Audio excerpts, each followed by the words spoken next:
Hello everyone.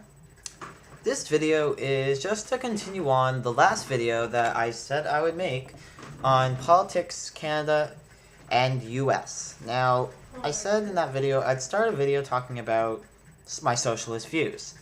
And so, here it is. When I look at socialism, there is many confusion between people. Like, I know, for example, Alex Jones and David Icke, they're against socialism and communism, and they're very capitalist, but they're capitalist in the good way because they believe in true capitalism and true free market, and I can get into all that later. But I get a little annoyed with them because I consider myself a socialist, and the reason is because you have to look at how capitalism always fails and how it has only caused issues. Now, if I were to talk to Alex Jones, he'd say to me that, yes, that's true. Capitalism does always have issues when you're running it how it is now. And communism and socialism just came to calm the people out of it, to just bring in a government and then bring back capitalism with the bad people in it. But then I think he's getting a little bit confused of what true socialism is. And, well, I sort of call it modern socialism, that now that people are actually starting to understand how socialism is supposed to work along with communism. So pretty much this was what I would see when I think of socialism. Socialism would be that pretty much a circle effect. You have the government that relies on the people, the government that relies on the means of production. The means of production relies on the people, and the people rely on the government. Now, it would have to be kept in check by both the people and the government and the means of production. Meaning that the people would get more into politics, and because the people, or the means of production relies on the people, the means of production would get larger because more people are in politics and still working. So it's the only thing that really happens in this case is that the circle gets bigger.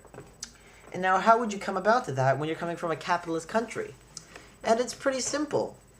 The only way really is by either there's two ways, and that is imposing a dictatorship, enforcing it upon the people, which is not the socialist way, or closing the border, or getting a good socialist party in the power, closing the borders, eliminating central banks, eliminating the ideology of currency, start to increase the size of the government, destroy free market, and bring in a controlled market that's controlled by the people rather than by corporate interest.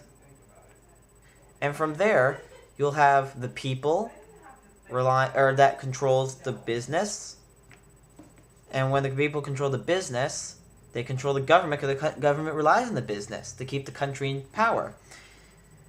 And all it really does is matter by commitment of the people. And when the people are allowed to have anything they want and anything they need and are taught correctly, they won't need this fashion, this media, this game that we're playing of capitalism. And you might sound really odd now, but just think about it. Once you finally get rid of all this stuff and start imposing big government and getting rid of private business, getting it through the government, but the people are in the government, meaning that the people control the business, and then you have a stable economy, but without currency, where the people get everything they need, like transit, health care, schooling, proper work, ethics, food, everything for free by just working. They will want to work more. It will help them. It will benefit them.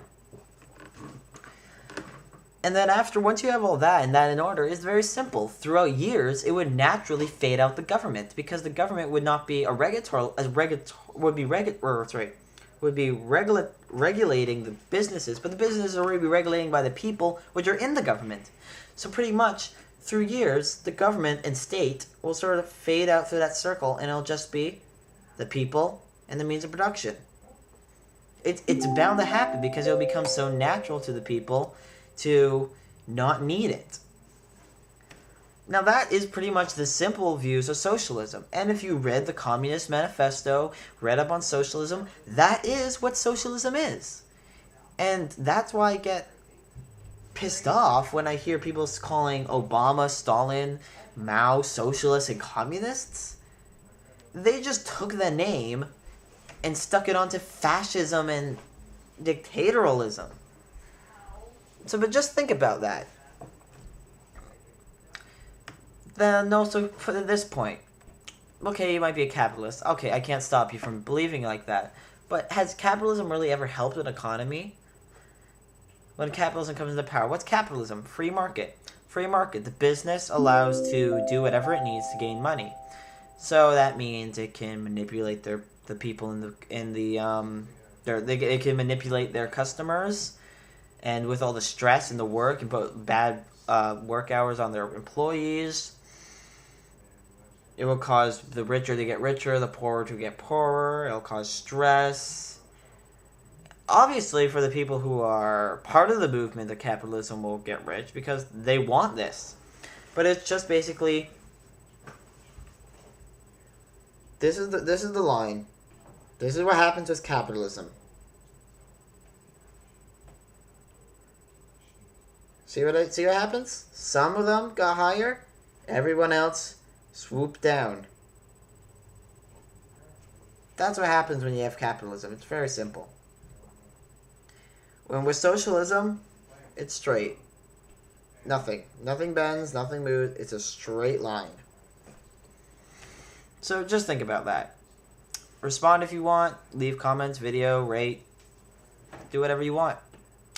Just think about it, though. That's all I'm telling you to do. I'm telling you to think about it.